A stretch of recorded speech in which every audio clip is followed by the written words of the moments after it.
This is going to be monumental for me because I've never done an official speedrun before. And this is actually one of the differences, one of the small differences between Chess and chess.com. On chess.com, you can get an authorized speedrun account where it will start at a very low rating, and then I can basically try and climb the rating ladder. Now, there's a small thing to explain with what I'm about to do. So I reached out to chess.com admins, got set up with this account. Oh no, my Rosen. I still need to add a profile picture. If anyone has suggestions, let me know. If this goes on YouTube, let me know what my profile picture should be. But basically, I made this account. I played a couple games on it. But then what happened was my rating increased very quickly. I started at 400. I won my first game. Maybe I can just show my games really quickly. I won my first game like this. Opponent just allowed me to take on f7. Welcome to 400 ELO chess. Ratings are not even displayed here. Game ended in checkmate. And then the next game was even shorter. That first game was 9 moves. The next game I played was 7 moves. It came from a copycat Petrov where, yeah, my opponent took the pawn, fell for this very common opening trap. The knight moved, or no, the pawn defended the knight. I kicked the knight moved, and then I played knight c6, attacking the queen and the king. And after this, my opponent resigned. And after just 2 games, I gained almost 300 points. I went from 400 to 690. So I messaged the chess.com people, and they said with these new speedrun accounts, I have to play about 15 games before my rating becomes less volatile. And after those about 15 games, they can reset my rating back to 400. So my plan for the next, I don't know, hour, we'll see how long it takes. But the plan for now is to play about 10 to 15 games and just get a more established rating. And then I can message them to have them reset the rating back to 400. That way it will be less volatile. So if that's confusing, sorry, but basically I'll be playing a bunch of games and trying to win quickly and punish beginner mistakes. And this should be fun. I'm already getting challenges, but I'm going to join a 10-minute game.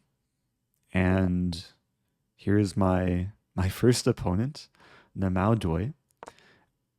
Oops, I have 2 tabs open. And I'm going to try and make this like as instructive as possible, but I'm also going to try and show no mercy. Like my opponent is clearly a new player, rated 548. And I'm going to follow basic principles. Like I probably won't be doing any like very deep, tricky opening preparation. We're just going to stick with basic principles, at least in the earlier games. This is one of the first openings I played as a chess player. I started playing at age 7. That's when I learned the rules. Played my first tournament at age 8, and the Italian was an opening I loved. And one of the benefits of the Italian is you can castle as early as move 4. That's basically the earliest you can castle in a chess game. And the benefit to castling early is if the center opens up and the opponent's king is still in the center, then it can lead to very good things. Now, in this position, I would really like to achieve d4, but black has 3 attackers. And when you're first starting chess, this is actually something to like be very aware of. Like if I play d4, I have 2 defenders, black has 3 attackers. So the way to prepare d4 is c3. And this is basically a delayed Ponziani. Like the Ponziani opening would have been c3 in this position. A little bit delayed, but yeah, the idea is to play d4. And because now I have 3 defenders, I'm not losing material. And now black is in a kind of predicament because, yeah, the bishop's attacked and I'm taking over the center. And this is usually the dream from early on. Like get 2 nice center pawns, also winning time because the bishop has to move again. And I'll develop. It's possible that like moves like d5 or e5 were playable, but I'm more focused on trying to develop the pieces. I will say my opponent's like playing not bad for rated less than 600. Bishop g4 is a good move, threatening to either take the knight and then win the pawn, or just take the pawn right away because my knight's pinned. So I might have to play defensively here. I don't want to play a move like d5 because that allows knight e5. Although maybe that's what I go for, and then bishop e2. I'm going to play a little bit more provocatively with bishop e3. This is what we call over defense, where the pawn was already like seemingly defended twice, but needs to be defended a third time now that my knight's gone. And rather than taking with the queen, which would lose the pawn, I'm going to take with the pawn. I was not expecting to have like more high-level concepts with this first game. And at first this looks a little bit ugly or like self-destructive that I've castled and have double pawns, so my king is more exposed on the g-file. But the reason why I don't mind this, especially after black castles, is I have a very simple plan. King h1 with rook g1 to follow. And I can turn what looks to be a weakness into a very powerful strength. It would be funny if I was playing like another streamer who's also doing a speedrun. Like, is this Hikaru's alt account? But probably not. So anyway, yeah, with king h1, the rook is going to find a very pleasant home. And generally, like leading into the middle game, you want to put your rooks on open files, which are files with no pawns, or half open files, which is a G file. It's a file with just one black pawn.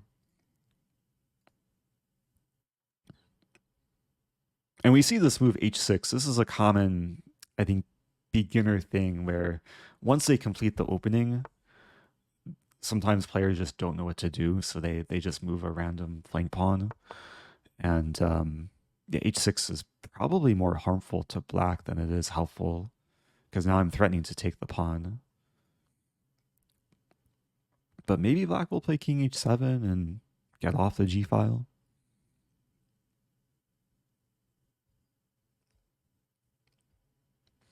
So I'm not up any material yet, but from a positional standpoint, like things are very nice. I have center control.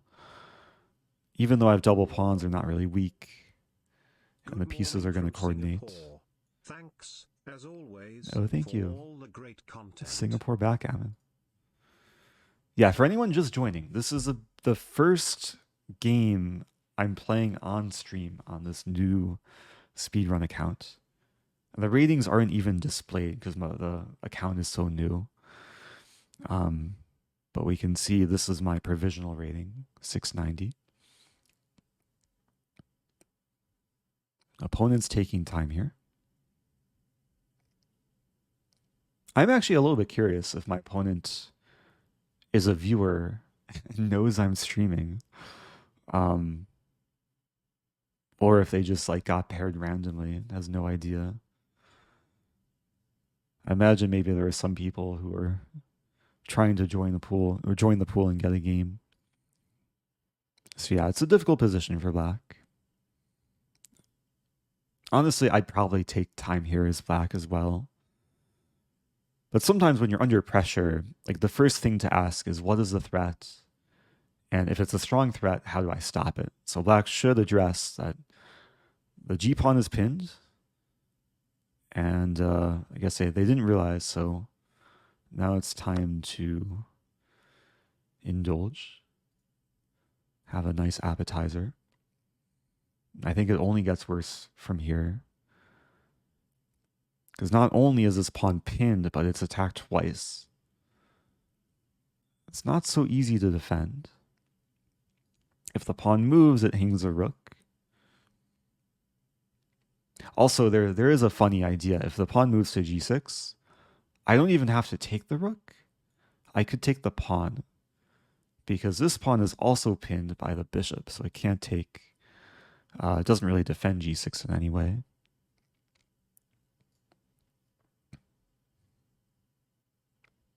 Yeah, is my opponent like trying to take the bishop and not sure why it's not going through. Gotta make a Reddit post. Some bug with chess.com. We haven't seen en passant yet. At this level, en passant is very easily forgotten. Or very easily overlooked as a rule. But yeah, I'm really showing no mercy here. And it's still a question, how do I transform the powerful attack into some kind of eventual checkmate? Like if it's my move here, rook takes g7 seems like the obvious choice to take the pawn with check. But I think I'd be more inclined to take with the bishop. Because that's going to lead to some very nasty discoveries. I could also take back the bishop and black's still in the same boat. But yeah, I'm trying to show no mercy. So I'm going to take the bishop, or take the pawn first. Leave the bishop hanging. And now it gets a little bit messy. Like a lot of things are happening here. Like both these pawns are hanging. But what's most important is the safety of the black king.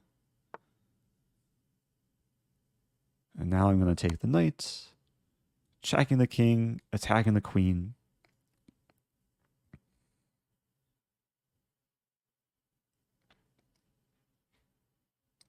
Black has only 2 legal moves. Like there's no other way to get out of check. I'm a little bit disappointed my opponent resigned because there is a cool way to finish off the game. If king f8, I'll show it here. White has forced checkmate in 3 moves, as we see from the eval bar. I was not going to take the queen. I was going to sacrifice the rook, rook g8. This is a very common mating idea. And after king takes queen Thanks g1. For 3 months of comfort chess. Thank you, Claglius. And now, yeah, wherever the king goes, queen g7 will be checkmate. So, anyway, nice start to the speedrun content. Let's go again. Playing G Chris 95. Playing black. Opponent from the country of Italy. Let's play e5.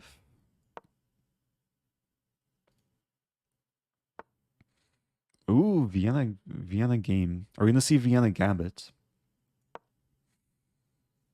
Sometimes, yeah, at this level, like openings can be very unpredictable and sporadic. We see a 3 knights. I'll make it a 4 knights. This is another opening I played very early on in my chess career. Still play a lot today.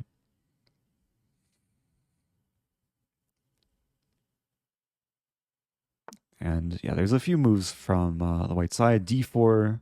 This is called the 4 knight Scotch. I guess, yeah, it shows the name here. Against this opening, there's really no other good move for black other than to take the pawn. Maybe bishop b4 is possible, but yeah, this is the most standard way of playing. And now bishop e4 is a nice move. So I'm developing the bishop, preparing to castle. I also pin the knight, so in many cases I do want to win the pawn, either by taking it right away or by taking the knight first and then taking the pawn.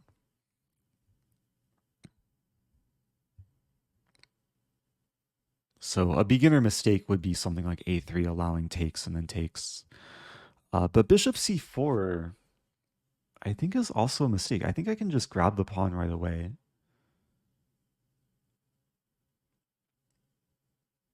And I think it's more useful to grab the pawn while keeping the pin. Because that way I have a choice what to take back with. But white's treating this as a gambit, so I have to be a little bit careful here that I don't run into e-file trouble or trouble with f7. I won a pawn, now I just want to simplify, get my king safe, not make things too messy. Now, I do have to be aware that white wants to take now because the knight's no longer pinned. And if I take twice on c3, that probably gives white enough time to annoy me. If we imagine bishop takes, takes, takes, there's queen e1 hitting my king and knight.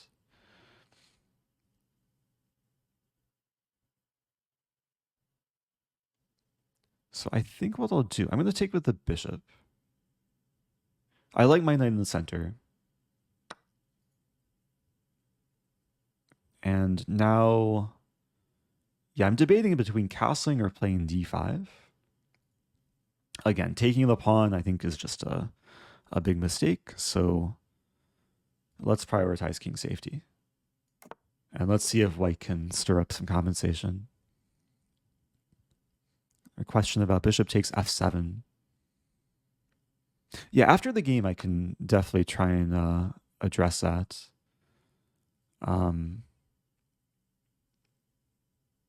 Maybe it was possible. Although in most cases, like if I just go back, like here, bishop takes f7, king takes queen f3, hits a knight and king, but I would have knight f6. Okay, so we're getting a position where, yeah, everything's going well. I castled my king, I won the pawn, reinforced the knight. Now the knight's attacked twice, so let's defend it. And this is a case where the rook is on the open file. Okay, opponent attacking the knight. I really want to exploit the fact that the rook's aligned with the queen, but like if the knight moves forward anywhere, the queen just takes it. So I think I'm better off just retreating. Yeah, this is an educational speedrun, but as I explained in the beginning, I have to play about 15 games to get a lesser volatile rating. So this is basically a pre-show to the actual speedrun. And the theme will be like educational, but also no mercy. It'll be showing how to punish amateur mistakes. Hopefully show the journey of beginner to master. Okay, opponent wants to probably do this and checkmate me. So a good rule of thumb, like when you're up material, try and trade. Offering queen trade.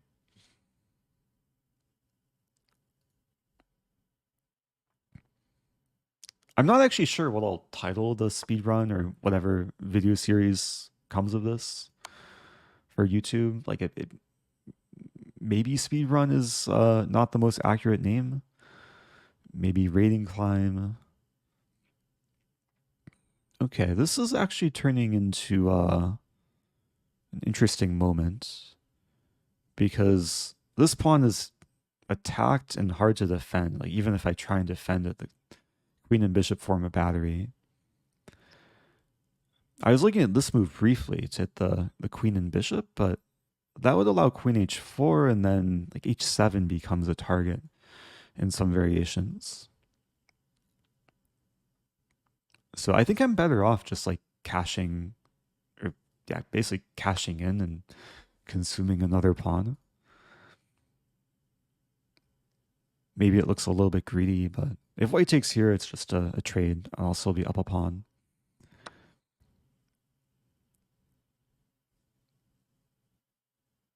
But yeah, I still have to be careful. And in this position, it's a matter of basically figuring out how to complete development, because my bishop and rook are not so well in the game. I think I'll play the move c5.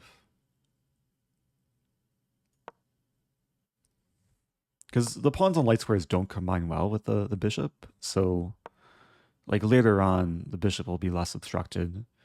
But c5 also threatens to play c4 and essentially trap this bishop on d3. Like if I get in this move, then all the squares are covered. Rook covers e2, bishop covers f5.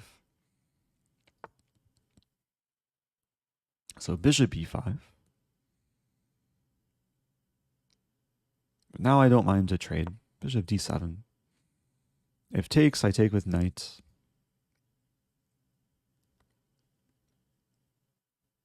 White could get some initiative. Initiative is a term I use a lot. Basically refers to the side that's making continual threats, or the one dictating play. So rook e1, challenging the open file. If take, I think maybe a lot of players would be inclined to trade here, but taking is, I think, a mistake because it just gives white the fully open file. I can't easily challenge it. So the question becomes what to do. I just take another pawn. When life gives you free food, you eat it. Threatening to win another free pawn. Yeah, I'm completely okay with the staring contest too. Because if white takes, I take, and then I control the file.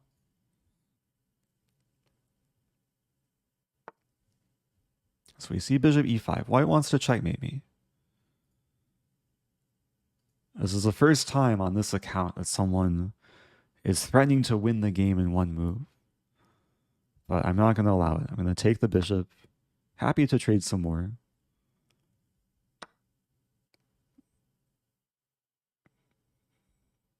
And I could take again. If I take again, the queen centralizes. But I think I'll do that because after the queen takes, I can take this pawn, defending d5 from a distance. Now we're approaching a really important point where if white plays what I think my opponent's going to play, maybe not. I was going to say, if white plays this move, then I would have to be very, very careful of the back rank. But for now, yeah, for now, let's just push my a pawn. I want to make another queen. If white plays this, then I'll deal with it. Yeah, again, for those just joining, this is the genesis of what will turn into a speed run, but just getting some games on this account. I'll probably put like the series of these games on YouTube as a standalone video.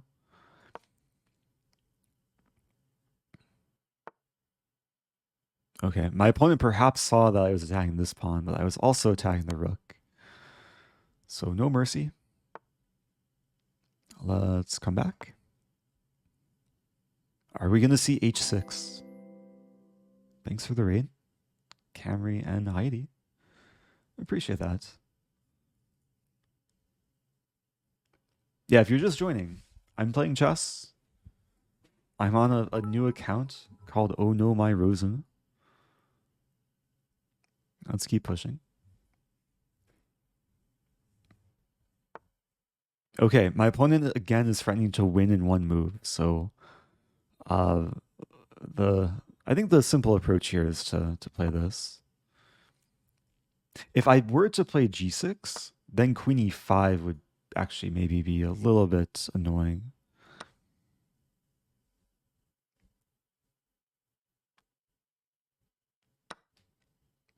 Okay, now we push. Opponent resigns. Okay, so this message says play one more game to be rated. Because the count is so new, I guess you need a certain number of games for the rating to display. I can address the question from earlier about bishop takes f7. I think maybe a few people were asking about this. It does look a little bit scary that the queen can check and my king seems open. But in general, like if queen h5, then king f8, I think, is a safe square. And there's all these cases where the queen attacks the king and the knight, but I just go back and defend. And if queen f3, I'll share this because this is useful to keep in mind as well. I could again play knight f6, or I could play queen f6 and say, oh no, my knight, and then pin the queen and the king. So a couple ways to be completely okay and maybe continue to trap white and win more material. If I win all 5 games, is it going to give me a 2,500 rating? Only one way to find out, right? Playing double ace. What's my rating currently? Still provisional. Okay, A10. Not jumping up that high. So, let's play another King's Pawn opening. I'm not going to play Safford Gambit. Oh, okay. Oh, we have the famous wayward queen attack. So, my opponent is hoping that I play g6 and blunder queen takes e5, which will win the rook. The best way to meet this opening is simply to defend against white's threat. White is wanting to take the pawn. I develop and defend. Now white's going to play this move. And white wants to checkmate me. A lot of people don't realize this. They play like this or this and they get mated. Myself included. Actually, my very first tournament, it was round 3. I had this position. I forget if I played knight f6 or bishop c5, but I lost in 4 moves. And I was on the verge of crying. But since then, I've learned my lesson. And g6 is now a fine move because white can't safely take. So queen f3, attacking my f-pawn once again. So the key to dealing with this opening is just identify the threat and stop the threat in the best way possible. And I want to follow opening principles, so I'll just keep developing my knights towards the center. I should note the queen defends the knight, so I'm safe for the time being. And now I'm just going to focus on getting castled. It's clear that white wants to do this, and yeah, I'm happy to just castle and make sure things are super, super solid. My first tournament was when I was 8 years old. And I went into the tournament not knowing Scholar's Mate. It is fascinating, like how aggressively my opponent is playing here. I imagine this works like a decent amount at this like rating level, but not against me. I'm gonna punish this to the full extent. D5, not only hitting the bishop and the pawn, but unleashing my bishop to attack the queen. And what's important to note here is queen takes h7 is not checkmate because the knight defends. I remember when I was first starting chess, like seeing this knight move was like very eye-opening. Because I had games where players would take here thinking it's checkmate, but it's not checkmate. And this game brings back so much nostalgia. There goes white's queen.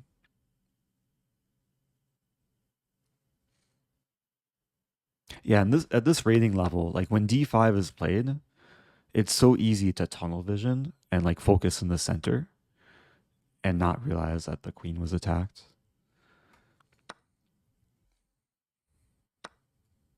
So it's so important. Like even if you're getting attacked, you have to really see the whole board and address all of the opponent's threats.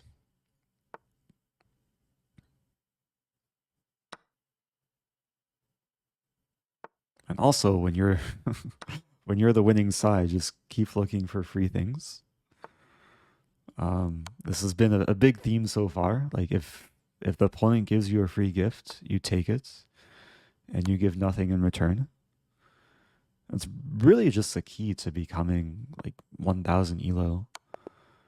Just take everything that's free and yeah, don't return the gifts. So this is rapid chess, although that felt like a blitz and or bullet game maybe towards the end. So gaining some rating. I think I've played, let's see, how many games on this account? I've played 5 games total on this account, 3 this stream. So my goal is to play maybe 10 more. Let's see how much energy I have, but we'll keep going. Hopefully that was a good lesson how to deal with Scholar's Mate. And yeah, I'm going to stick with kind of the traditional opening repertoire. Sticking with what I used to play when I was rated below 1000. Just standard King's Pawn. I think this teaches you a lot about like basic opening principles and strategies. Bishop e5, this is a Spanish. There's a lot of ways to meet this opening. I'm going to play the most common move, just a6. And we see bishop a4, so this is a line that, I mean, we're still following like world championship level play. Like Nepo and Ding had this position a bunch. Magnus has had this position. Okay, I'll keep playing the theory. So there's a lot of ways to develop here. Bishop e7 is one way. At a lower level, generally I recommend to bring the bishop to the more active square. But I couldn't resist just being curious how much theory my opponent would play.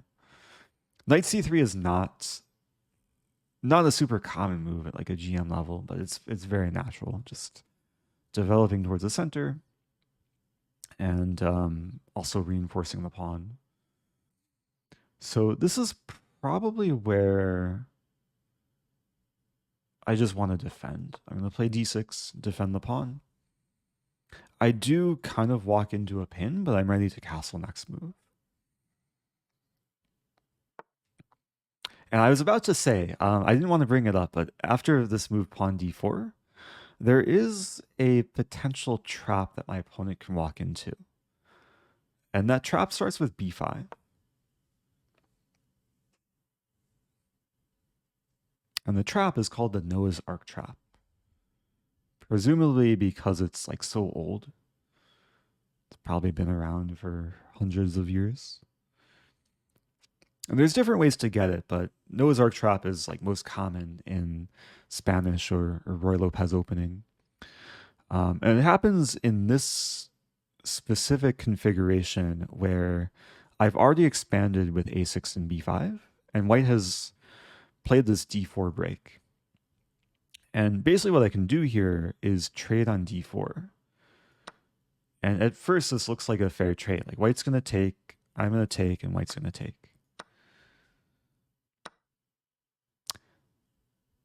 And so far it's all been a fair trade, but after the next move, pawn c5, this is kind of the underlying idea of the trap is the queen's attacked and I'm threatening to trap the bishop. And white's actually just losing a piece here.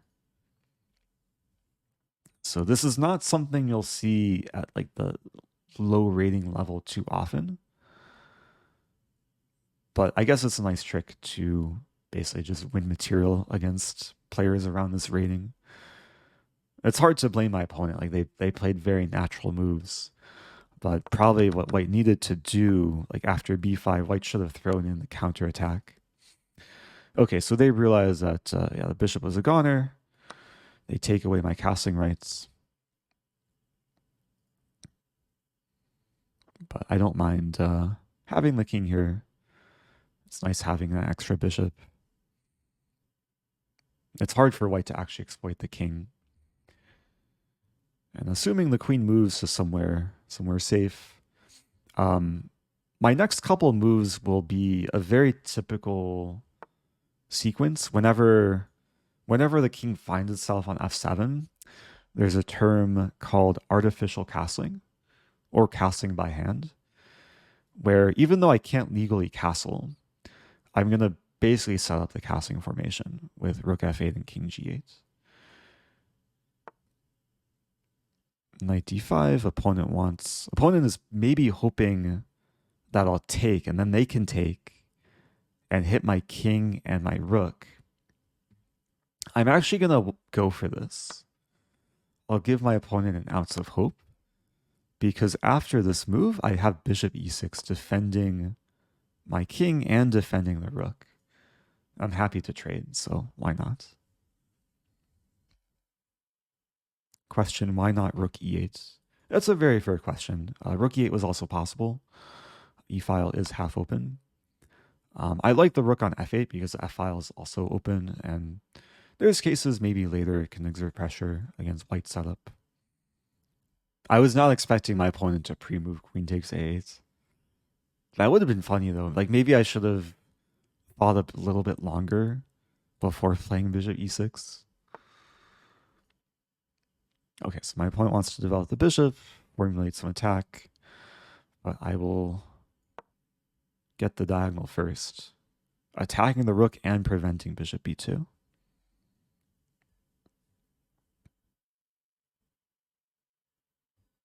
And yeah, hopefully we'll see here how to convert the material advantage into eventually checkmate. It's always nice being up material. There are a couple strategies. Like when you're up material, the default strategy for a lot of players is to trade. But the other strategy is just to organize an attack. Like if you have more pieces to attack with, then the opponent might be short on defense.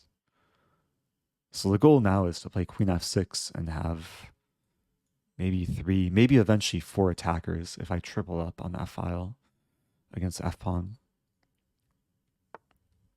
Bishop g5, okay, hitting the queen.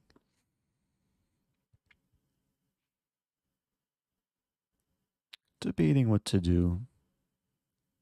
I could offer the trade.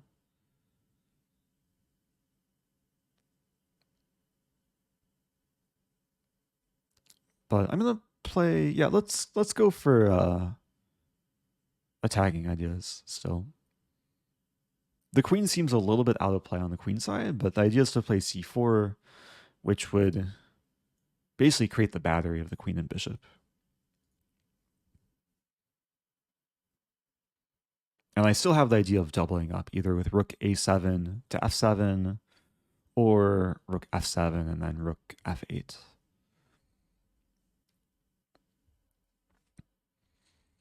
That's another thing. Like in my early days of chess, I remember like being impressed that you can double up in multiple ways. Like it always seems more natural to play rook f7 and then put the other rook behind, but the way of going in front is also very fine. And sometimes when you're choosing like where to put your rooks, it can be a decision because there's cases where like you want your rooks on the 2 half open files or open files. But then there's other cases where you want them doubled on a single file. So because the f-pawn seems to be the main focal point, which my opponent clearly abandoning here, yeah, I'm more focused on the f-file. So I think they just didn't realize that there's going to be some issue here. And not only do I win the pawn, but yeah, it's double attack. No mercy. I think we're going to see king h1. Ooh, king f1. It's a very brave move, putting the rook or putting the king on the same file as my rook. And this is a spot where every single bishop move will be check. The nature of discover check. I'm trying to calculate like if there's any wins here, any like forcing mates. I'd love to play bishop c4, but then pawn takes bishop. So I think I'm best off like cashing in. A lot of players maybe would take the rook right away. I was looking for something stronger, but yeah, I think simple is best. And now I'm going to play c4.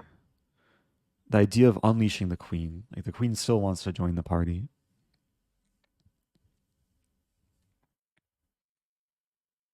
Yeah, so I hope this is like instructive so far. I hope people are learning something.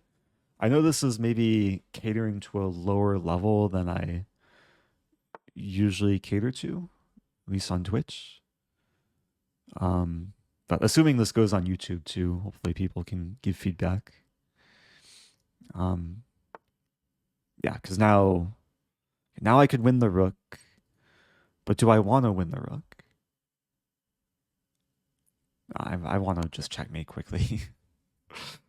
There's a funny line like king e3, rook f3. I was calculating rook f3, king d4, queen d2 checkmate. But it's not checkmate because the bishop could take. And this is why you should never resign.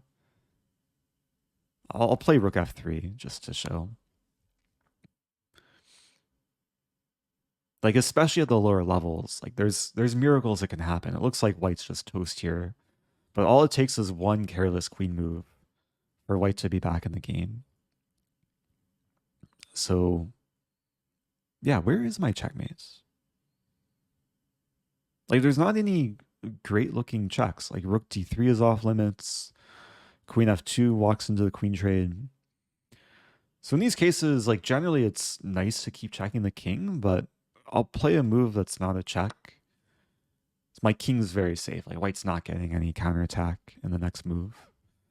And with this move, I'm threatening this checkmate and this checkmate and this checkmate. 3 different mates in one. Also hitting the rook and the pawn for icing on top.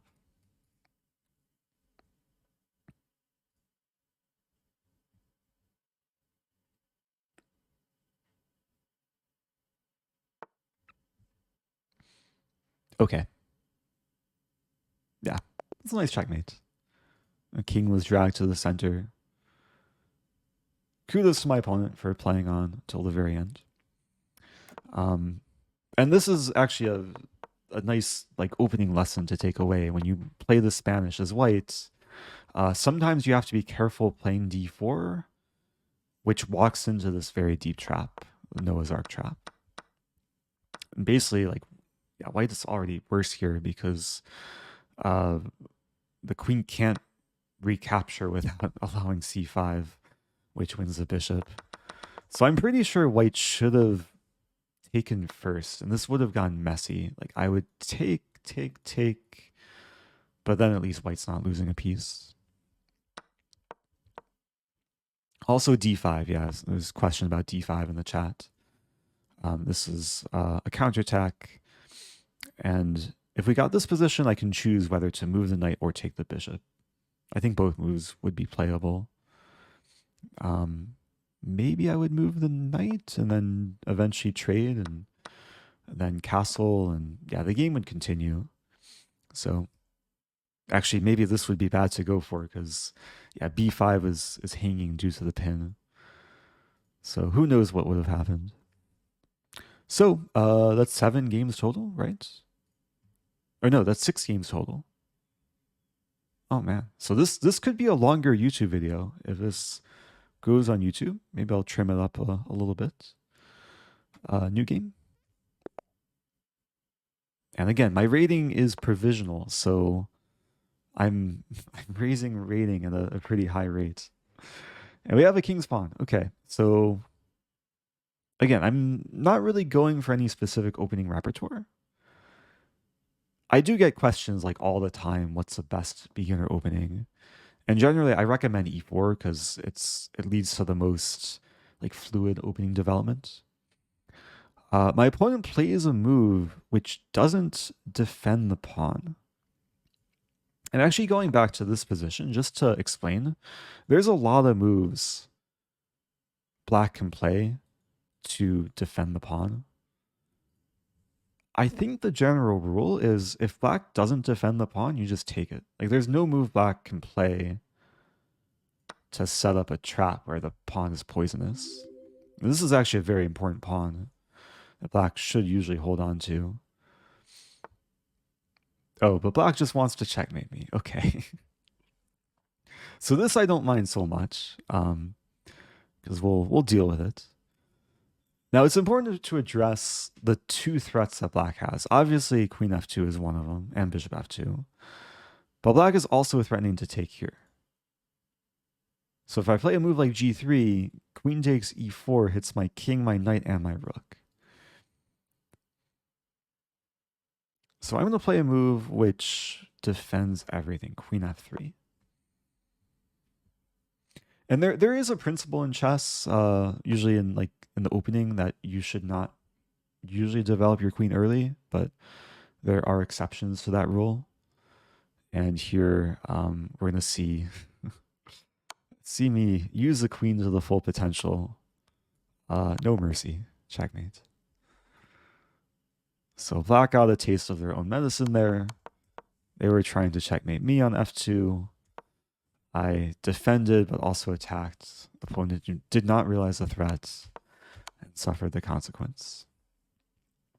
So yeah, going back, this is generally why knight c6 is just a better move. Hold on to the pawn. But hopefully this serves as a good lesson. Like identify the threats, find the move to defend everything. Black should have played this move to obstruct my queen. And then the game would have gone on. Maybe here I would attack the queen. Although, wait, if I attack the queen, I lose the pawn. So I should follow the same process. Identify the threat and then just defend. Probably knight c3 is one of the best moves. Okay, moving on. Yeah, a lot of beginner lessons to take away. A lot of beginner mistakes that we're punishing so far. And yeah, when it comes to openings against e4, I think e5 is like one of the best beginner openings to start with. Just very classical chess. Opponent's playing d4, which is a more confrontational move. This is called the center game. Now c3 would have led to gambits like Danish or Goring.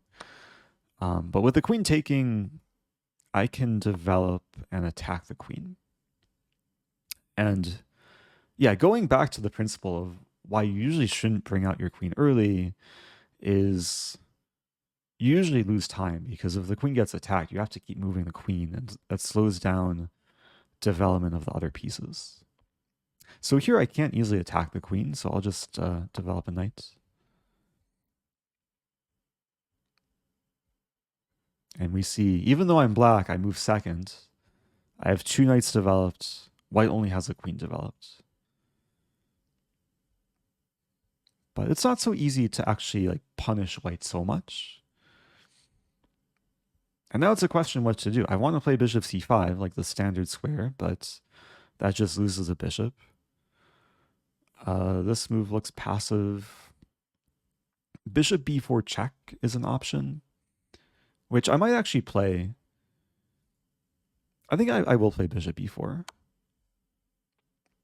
In a lot of beginner games, I see this early check, and most of the time it's not great if the opponent can just play c3 and force the bishop to move again. But in this specific case, if white were to play c3, my plan was going to be bishop a5 to b6 to then chase the queen away from the square.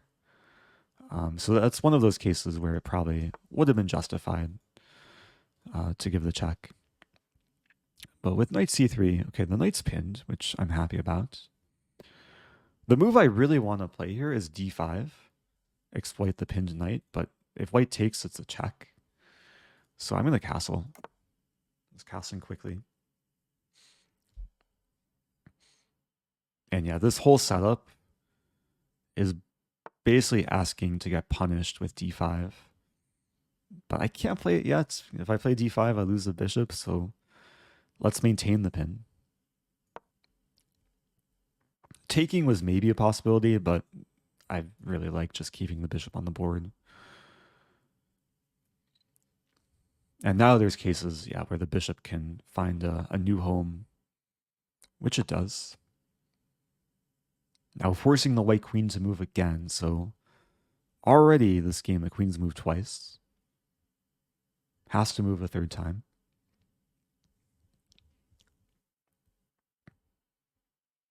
There's a question why I wasn't afraid of e5 before castling. I can show that later. I think there would have been some nice ideas if white went for e5. But yeah, let me focus on the position at hand. We see queen d3.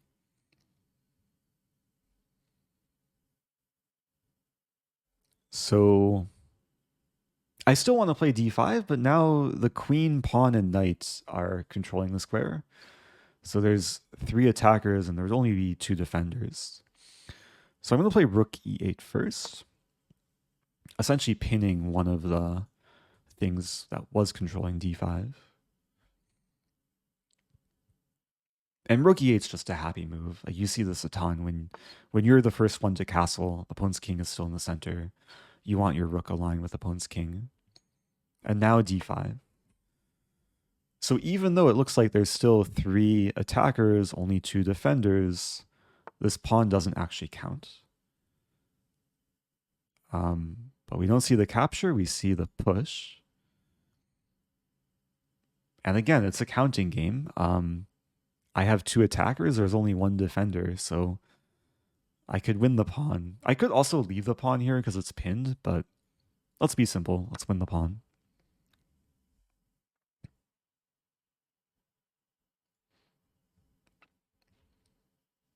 Yeah, in a lot of these situations, I'm trying to play like simple, easy to understand chess, not overthinking things. Yeah, opponent did not give me time to take the queen. So I assume that's why they resigned. Generally, you shouldn't resign on your opponent's turn. Like even if you make a obvious mistake, you just want to like see if they actually find the move that you overlooked. But I was probably gonna find knight takes queen. So going back, I'll address a few questions from chat. Yeah, if e5, maybe there were a few moments that white could have gone for this move. If e5 here, I can play knight g4. And this hits the queen and the pawn.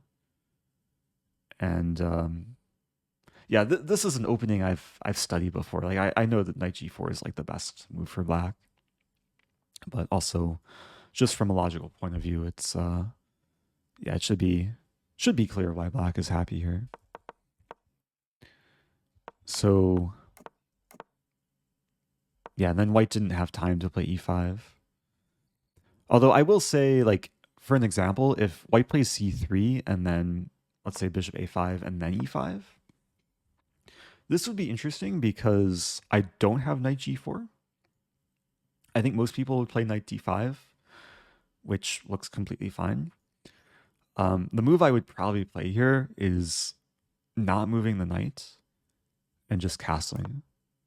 And this is where I can say, oh no, my knight, and then play rook e8 and win the queen. So this is a very common like opening tactical theme when, especially when the queen and king are aligned on an open file, there can be repercussions. Okay, let's move on. Hey, I broke 1,000 elo. I have a more established rating, but again, I have to play a handful more games to get something less provisional. So we see b3. Usually with like the non-standard moves against openings that are not e4 or d4, we just want to control the center. The opponent's doing weird stuff. We'll just have 2 pawns in the center. And develop. No need to overthink things.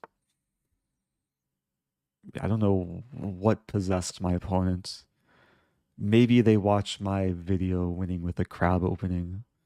But this is like some weird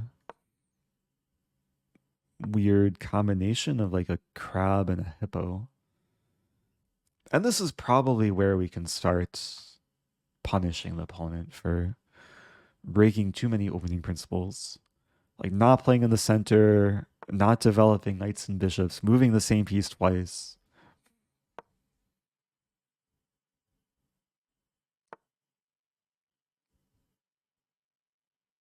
Okay, so my plan was actually to go for a quick attack against f2. Like I wanted to play knights g4 and queen f6. With this move e3, it's important to understand the bishop no longer has great scope, but the light square, especially the square f3, is no longer controllable by a white pawn because these pawns have both committed. So this is maybe a bit higher level of a strategic concept, but this f3 square is like permanently weak because my pawn controls f3. So I'm going to try and make full use of that with this move knight e5. Oh, okay. And now we get to see en passant. Opponent probably is overjoyed that they got to fork me. But en passant. If you haven't seen this move before, you can Google it. You can also hover over here and yeah, chess.com explains. This is one feature on chess.com that I don't think exists on Lichess. The little info icon. Okay. So now white wants to play d4 again, and then I can't en passant, and that would be a fork. Although it's probably not so lethal because d4, bishop b4, I'm not losing a piece. But what do I want to do? I could play d4 myself, but that allows e4. Not sure how much I'm getting there. Okay, I'm going to play bishop g4. I think this is the most sensible move. Attacking the queen. Developing my final minor piece. And now... yeah, now there's a cool idea to play bishop b4 check. I'm playing this move based on like a 2-move tactical combination that we're going to see play out. But this move was also like logical from a strategic standpoint because bishops don't like staring at pawn chains. So bishop's just happier aligned with a king. So now I can win a pawn. And it looks confusing because, yeah, the bishops are having some staring contests. But there's a pawn that's not defended in white's position. Is this pawn on d3. The bishop doesn't actually defend it because it's pinned to the queen. So finally winning material after such an opening. I mean, white only has 2 legal moves here. King f1, definitely the best move. I do have to be careful because white's threatening to take a lot of different things now. And the approach is probably going to be to trade off. I imagine starting with bishop takes e2 is like the most forcing move. Thank you, No Marcy. I like your name. Appreciate the raid. Yeah, if you're just joining, this is chess. I'm playing on a brand new account. This is a preliminary speedrun. Kind of speedrunning my rating to a more established rating. So this game, I'm only up a pawn. And actually, I have to be a little bit careful because my bishop has gone a little bit deep into white's territory. And I'm realizing it's not that simple to save the bishop. Wow. You know what's crazy? Yeah, because if I move here, So first of all, if I move here, there's queen b5, and I lose the bishop. If I move here, queen b5, I guess c6 defends, but then queen takes b7.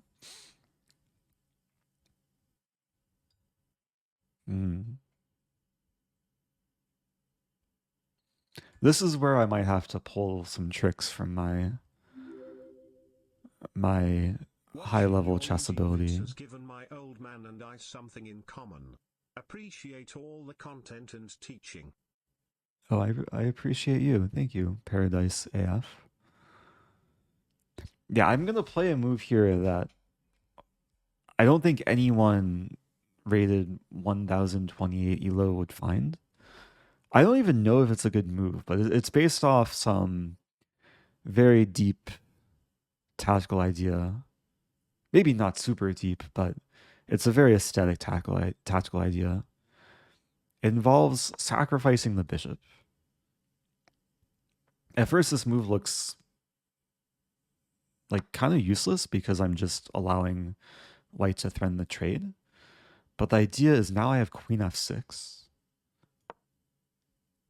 Threatening mate and threatening to take the rook with check. So when I played knight e4, I saw this coming, and white's in a pretty big predicament now. Very big predicament. Okay, so that kind of ended abruptly. I was very close to being worse there after trying to punish like what was a terrible, terrible opening. It's actually kind of crazy. I was maybe a little bit complacent when deciding what to capture. Like maybe I should have captured, although I don't know. Maybe I should capture the bishop first. Yeah, I also want to show, like, I addressed if here, then white wins the bishop.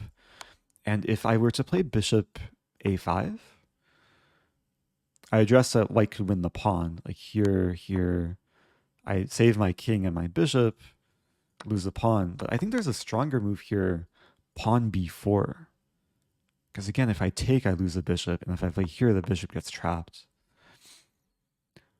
So like if I was playing a strong player and played bishop a5, I think like white's much, much better.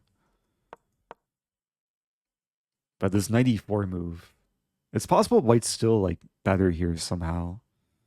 Like maybe white could have played knight f3. Oh, but then I still have, yeah, queen f6 was such a key resource. I've avoided using the engine for analysis of these games, but I'm just curious, like, what does the engine have to say? White's better after knight d2.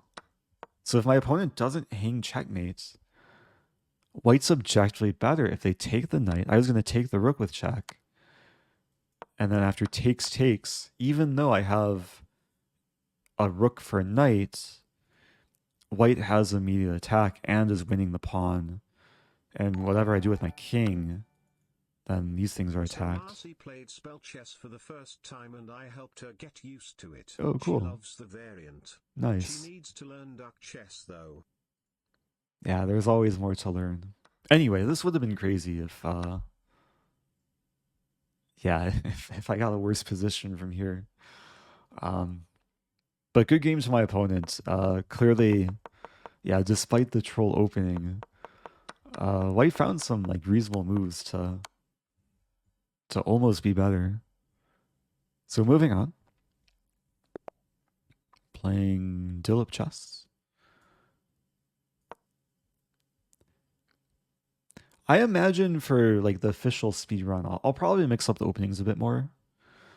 But for now, yeah, we're gonna just follow basic principles, trying to show that you don't need to know like so much deep opening theory at this level. And this is a modern opening. This is usually a system that black will basically play these moves and not react to what I'm doing. Like my opponent's just following a basic setup. I'm also kind of doing my own thing. Got 2 pawns in the center, got my minor pieces developed, and yeah, very much ready to castle, except that my opponent just walked into a cool tactical trap, and I'm going to show no mercy and take on f7. This is a very common idea when the opponent pins a knight early and this bishop's not defended. We're going to see how this plays out. Knight g5. And wherever the king moves, I'm going to win back the bishop. Won a pawn in the process. Your opponent must be thinking, oh no, Myerson. What's a Rosen? What's a Rosen? Yeah. Sometimes I think the same thing.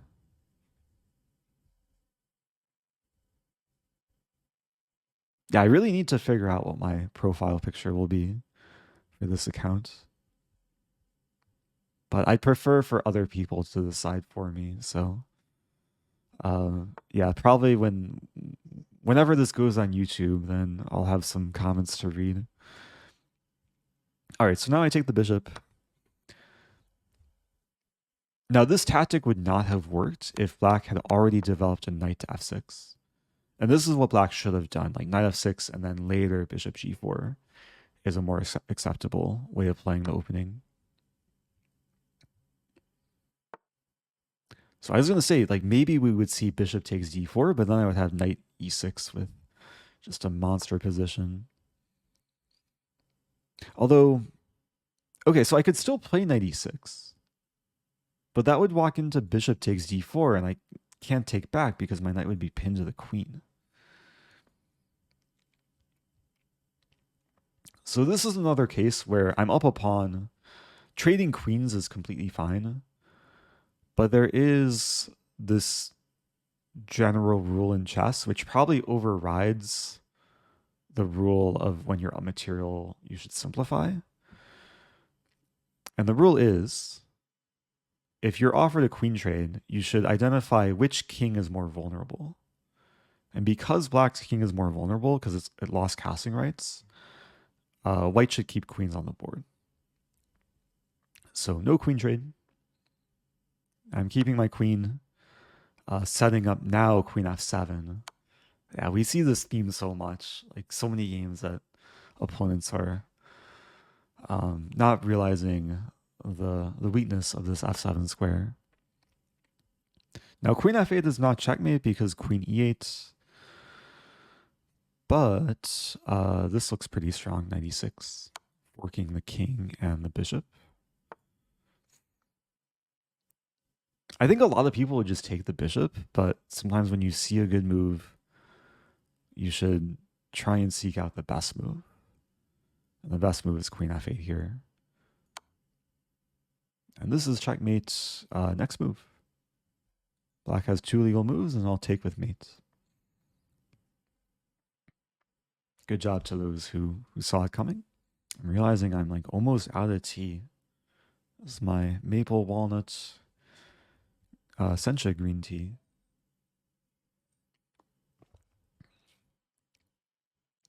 But still have a few more games to play. Yeah, if you see mate in 1, look for better. If you see mate in 1, look for en passant mate or castle mate.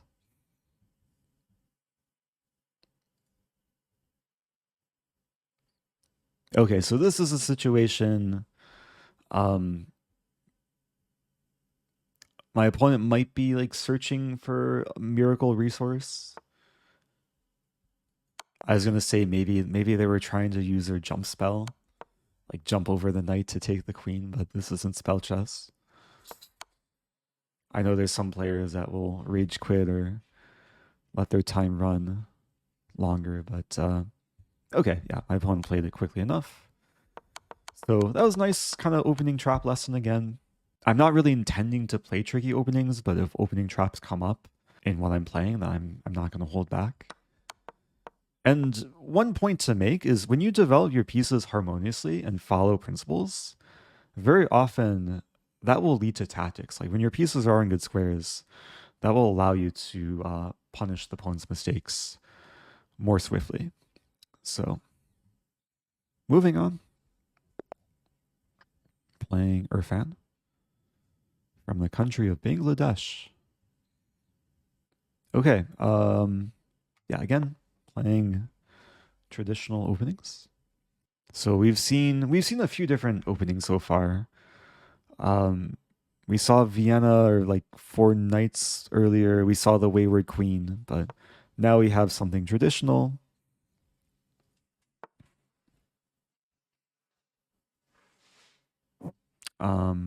I'm just realizing my dog wants to be let out, so I'm gonna be right back.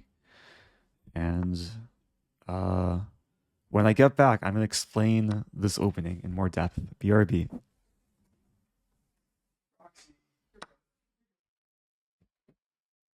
Okay. So much suspense. So, I gave away a piece for a pawn, but the reason for it is I got the fork. This is called the center fork trick. I'm a little bit out of breath. I ran down and up the stairs. But, okay, so we basically traded pawns and minor pieces.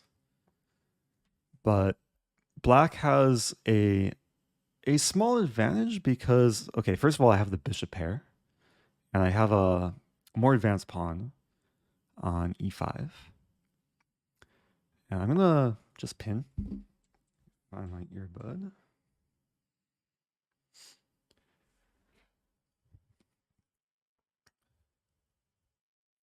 And this is one of the like very first, I don't think I would call it an opening trap, but one of the first openings I learned as a young player.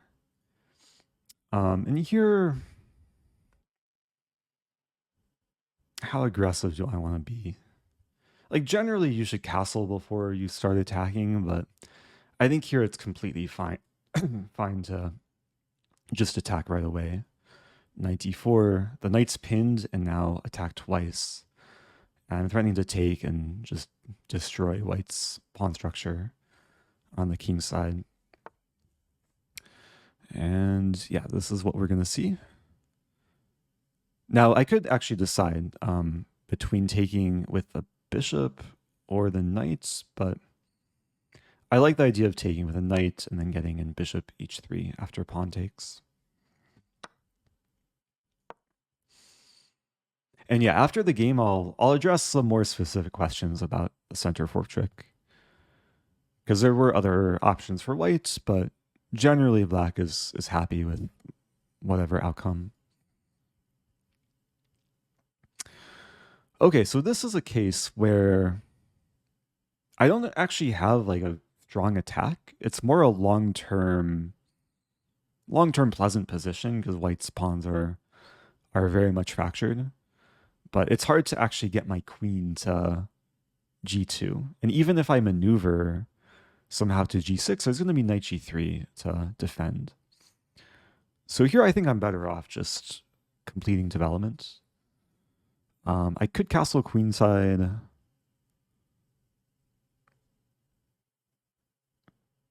I could play f5 is interesting.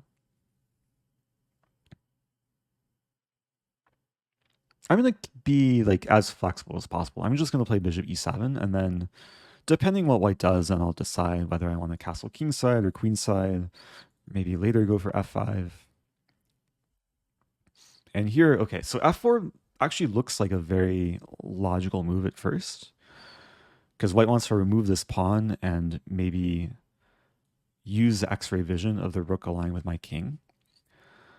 The drawback of this move is it opens up this diagonal. It actually like creates a pin. The knight is now pinned to the checkmating square. But can I exploit it? Because if I play f5, honestly, like right after f4, I thought f5 is just winning the knight. It's not that simple. Obviously, if the knight moves, I would checkmate, but f5, there's queen h5. And one big lesson to take away here is every move can change multiple things in the position. Like f4 attacks this, but opens this. f5 attacks this, but opens my king to annoying checks.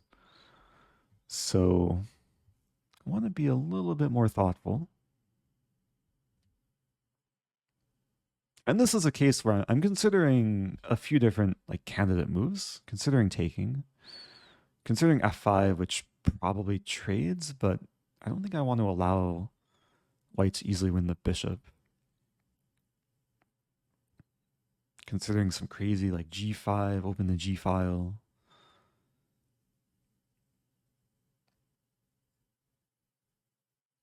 I mean, I still have options of castling.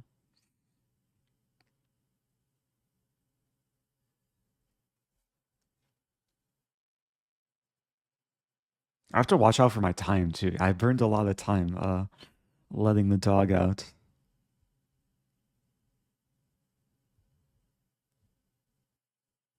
It was actually a fascinating move, f4. Here's what I'm going to do. I'm going to castle. I think my king is safest on the queen side. Even though, okay, I guess white could maybe take the pawn, but my king will still be safe. Ooh. Good move. I was going to say that I was threatening f5 then with my king no longer on e8. But white finds a very good resource. And yeah, again, I don't really want to lose my bishop. So let's move back. Yeah, I really thought I would be getting more of an advantage, but yeah, things didn't quite go my way. But sometimes in life this will happen. F5, another fine move. Oh dear, f5. I'm realizing if I play bishop... No, bishop d7 is fine. For a brief moment, I thought knight d6 wins the queen. It does attack my king and queen, but knight d6, I just take it. But yeah, obviously this is not what I was hoping for. Like white's basically thrown punches for the last, what, starting with f4, queen f3, like every move white is like punching me in the face kind of. Where does my queen go? I could take the pawn. If I take the pawn, and the queen looks very precarious, but I don't see anything wrong with snagging the pawn because then this pawn will be hanging. I should know that move like knight c5, attacking my queen and threatening mate allows me to take the knight. And this move, so this move is the first move white's played in a while that isn't punching me in the face. And the concept is basically white has no longer, or has basically like stopped making threats. It's a purely defensive move. And now it's my turn to start throwing punches. Bishop c6, pinning and attacking the knight.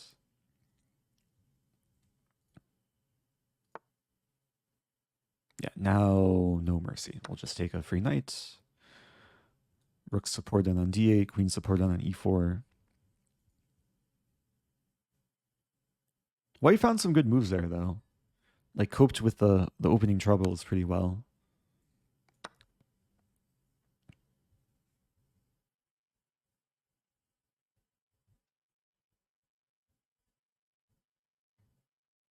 Yeah, sometimes players will play above their rating. But my opponent also made some like lower level mistakes this game. Maybe starting with like the opening play. I'm curious if maybe white had something else other than b3. Okay, so now it's a matter of actually like moving quickly to not lose on time. I know a lot of players, maybe in the like sub 1500 range, they'll freak out when they get low on time. especially if they're used to playing longer chess. And what's most important is to just make gradual improvements and usually look for simplifications, especially because we're in the end game. It's not realistic I'm going to be creating a mating net anytime soon, but I'm happy with trades. Pawn trades are fine. A bishop trade would be nice.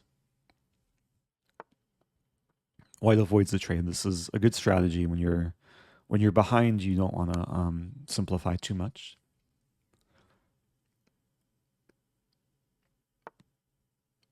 Okay, and take a free pawn. Why not?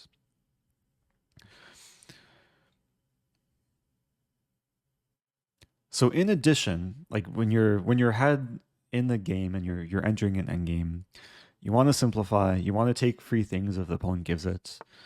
But then another very important principle that will allow you to win more quickly is identify your passed pawns and push your passed pawns. In this position, okay, rook's attack, let's not lose it. In this position, I have 3 passed pawns. A passed pawn is defined by, basically, it's a pawn that can't be stopped by an opponent pawn. So because white has 3 pawns here, none of these pawns are passed because these just get in the way. But white has no pawns to stop these guys. Oops! I just hung a rook. Okay. Oh dear. And I have low time. Maybe I am playing at like 1100 elo. Okay, so now we're going to see a different lesson. This is how to fight back from a bad situation. Hopefully I won't embarrass myself further. Thankfully, like objectively, the position should still be winning for black. But I made my life a lot more difficult because I no longer have a rook. But I'm going to follow the same strategy. Just push the pawns. I should have remembered one of the earlier principles. Don't give anything away for free. How did I allow that? Yeah, I was so focused on being happy with my passed pawn. Okay, let's keep pushing.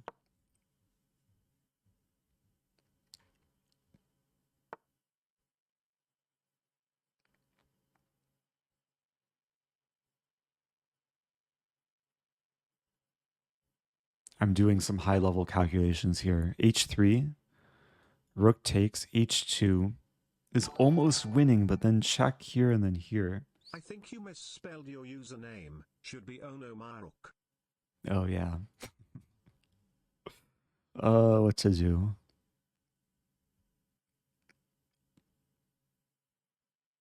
Okay, let's play bishop f5. I want to make sure the bishop still contributes.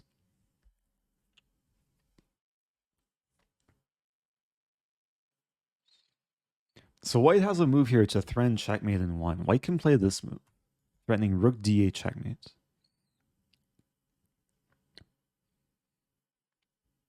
But then I'll have a nice response. Oh, white does it. Yeah, it would be a big mistake to push the passed pawn, allowing rook d8. But here I can play bishop h3. And sometimes the best defense is attack. White has no time to play this. The king's in check.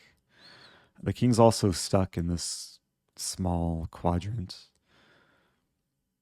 And it's made in 2 more moves. King g1, f2. And the queen is coming.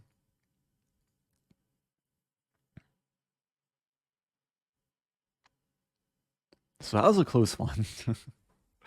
I'm glad I blundered the rook and not checkmate. But it's another lesson. Like, actually, it happens across all levels from beginner to master. Is sometimes when you're in a winning position, it's just much easier to be careless and make mistakes. So when you are in a winning position, usually you just want to stay focused and still be aware of what the opponent is threatening. On the flip side, when you're in a losing position, you don't want to give up. You want to fight for every opportunity, except when you're in this position as white. You can resign or just make your only legal move. Okay. Oh, I can under promote. That would be tragic if I mouse slipped under promoting to knight and allowed checkmate. Not happening though. Thank you, Salvi Games. Okay, I don't want to spend too much time analyzing this, but there was a question earlier. What about bishop takes f7? Which, it's a scary looking move. The idea is white's losing a piece anyway after d5. Why not just give the bishop, take away black's castling rights? When I was younger, I thought, like, this looks really good for white. I actually argued with my first chess coach that, man, this has to be good for white. Look at the knights coming in, this king is exposed, it's equal material. But the truth about this position is black is much, much better after d5. Knight g5 is only one check. Whichever knight comes to g5, just king g8. And the knight's going to get kicked. This knight sometimes gets kicked. It's not good for white. And if knight g3, then I think e4 is the best move. Because this knight has nowhere good to go. Only say squares back to g1. And then black can kind of do the same technique of artificial castling. I assume like bishop, maybe bishop c5 here. Because queen h5, there's g6, and black's plan is this and this. And then target the pawn and have a nice center. So I hope that answers the question. Yeah, sometimes this will happen in the opening where the opponent will like sacrifice a piece or do a fancy trade, and then you just essentially castle by hand. Of course, you want to have a sense of danger with your king here, but generally it's fine. So, new game. Okay, e4. So the ratings of my opponents are increasing as my rating increases.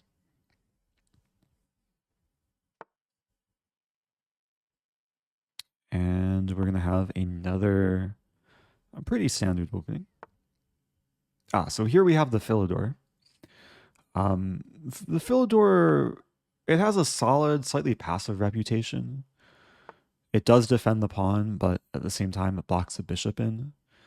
Usually white is happy just to get quick development, more space. Already have 3 minor pieces developed. Black has just pushed pawns.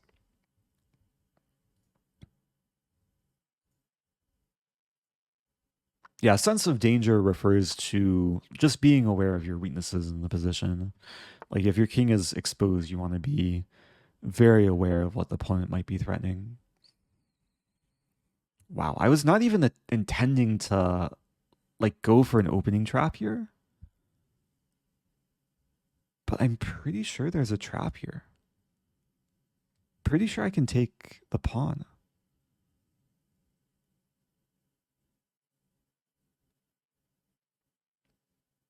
Because after pawn takes, I play bishop d5, trapping the rook. It's a slightly unusual tactic. I'm going to go for it. I guess I should note that black has d5, and then things might get very messy, but yeah, black just walks into this, and even though I gave away a knight for a pawn, I'm just winning the rook. There's no way to defend it. It's a cool tactical pattern. Like sometimes you see this in different openings. Queen's Gambit Accepted being one of them.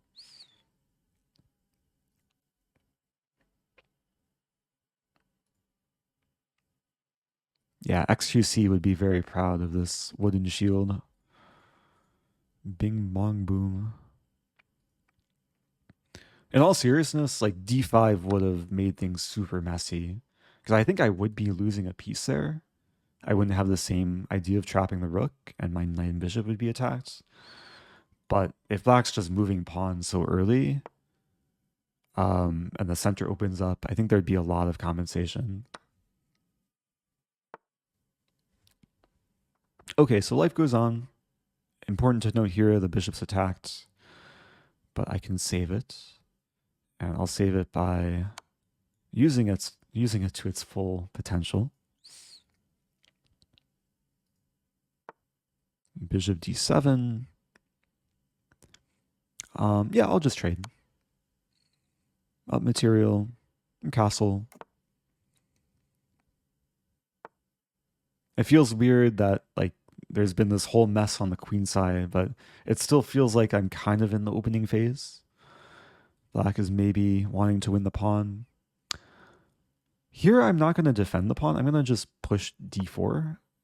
It's basically a counterattack of two attackers against e5. And I'd love it.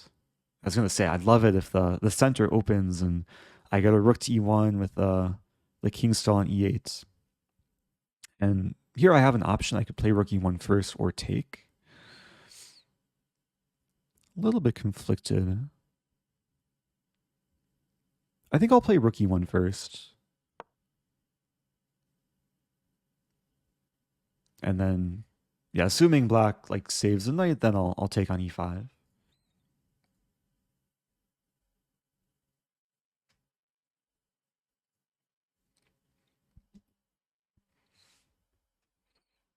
Yeah, I was talking a little bit about this earlier, but the theme of the speedrun, it's supposed to be educational overall.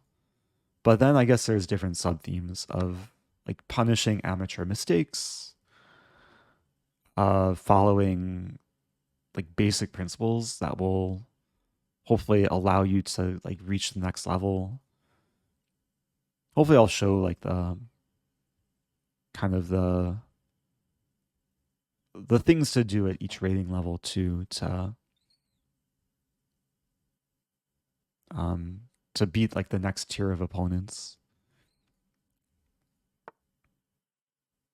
And again, the games I'm playing here, they're just kind of preliminary. I'm just trying to get an established rating, so then the admins can reset my rating, and then it won't be as volatile. You can let them take your pieces, but don't let them take your time. Oh, that's very deep. Sometimes they'll take my time though, if they just stall. But I'll use my time to its full extent. Okay, so I haven't explained like the last few moves, but it's been pretty, hopefully it's pretty self-explanatory. Getting the pieces into play.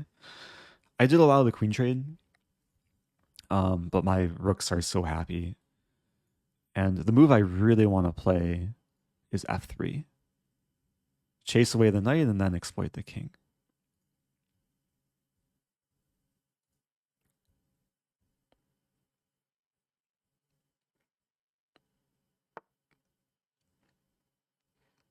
Now, not only is my opponent preventing me from playing f3, but they're threatening to take on f2.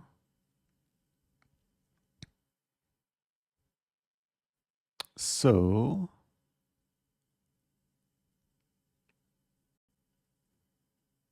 I'm looking for fancy options, but I think I'll just play the normal option, bishop e3. Challenge the bishop, make sure I'm not losing a pawn. Offer to simplify. I was thinking about playing bishop g5, going for some like cool mating nets, but not necessary. Yeah, thank you, Vash TS. Happy 32.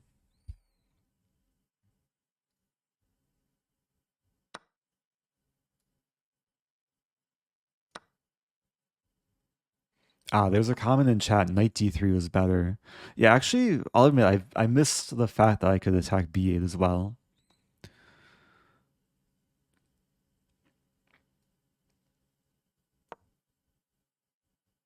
But still making progress. Up the exchange here. Actually, knight d3 would have been a really nice move. Just to show, knight d3, defending, attacking. I guess whenever my opponent makes a move, it goes to the current position. What to do? Thank you, Fonky Donkey.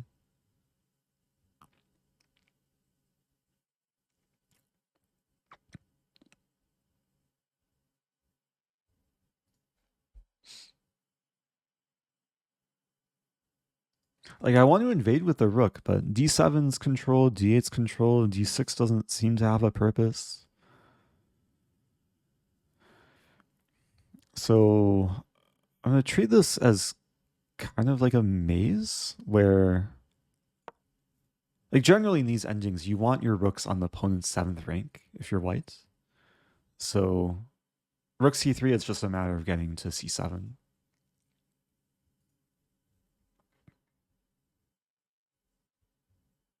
And the power of the rook on the 7th, hopefully we'll see soon.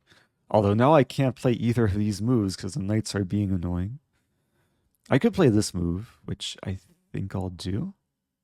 Actually, I could play this move, which looks even nicer. Because I'm essentially forcing the trade. I'm also setting up a trap if rook d8, just to show if rook d8 I would take with check and then win the rook. Okay, so now I got one rook to the 7th.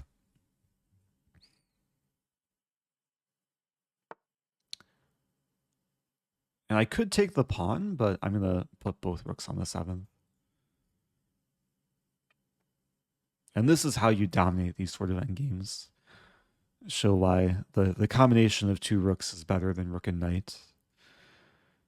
Because now they create the battery, and they're basically unstoppable. Like rook f7, I just take it, and there's really no stopping the eventual rook g7. Yeah, very often this will lead to some mating ideas, or just winning like all the pawns. Kind of like an all-you-can-eat buffet.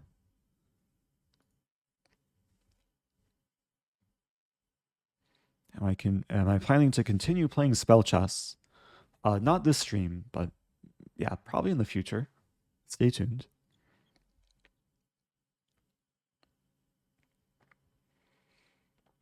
Yeah, I once gave a lecture for St. Louis Chess Club on solely like the strategy of rooks on the 7th. Videos on YouTube somewhere. I think it was called like Pigs on the 7th. The rooks are kind of like pigs because they just eat everything.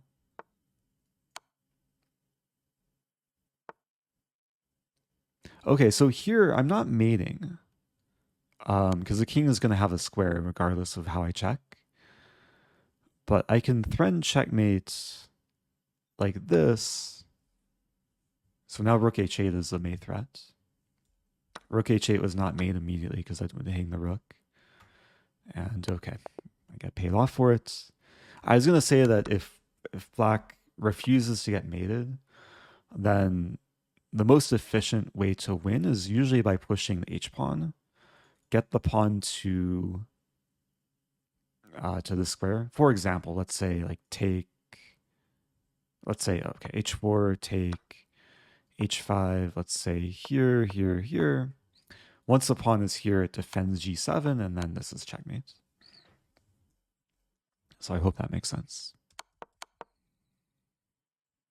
Okay, another like nice game.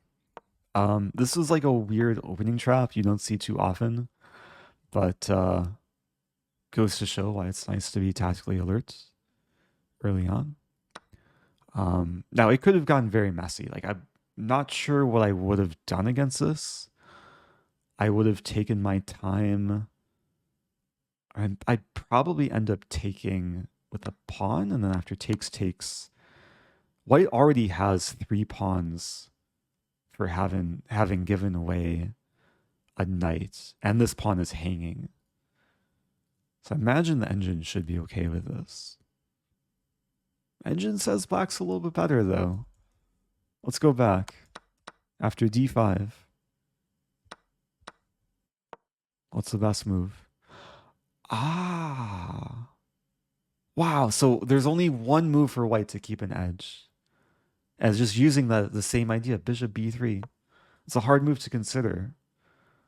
But the point is we're just waiting for Lax to take. So again, we trap the rook. And we just want a pawn. But what if takes? Then they takes e5, hitting f7. Yeah, maybe this is a bit messy, but it all works out for white. Unexpected opening complications. So let's do a quick overview of how many games I played. The first 2 games I played on this account, I did not play on stream. But this stream, I played 3, 3, 3. I played 10 games so far. 12 games overall. I think I'm going to end it here. I think we had a lot of like instructive moments, a lot of like beginner friendly lessons, some nice opening traps, basic principles, a lot of ways to punish beginner mistakes. So I hope everyone watching learned a thing or two. If you have feedback for the real speedrun, please let me know. I do plan to reset my rating back to probably 400, although if people have a better suggestion of a starting point, let me know. And it's going to be educational focused, but yeah, let me know what you think. And yeah, I think I'll put this whole series of games on the main channel. So if you're watching in the future, stay tuned for a speedrun. Let me know if I should call it a speedrun or a rating climb or a slow run or I don't know. Let me know. I'll read the comments.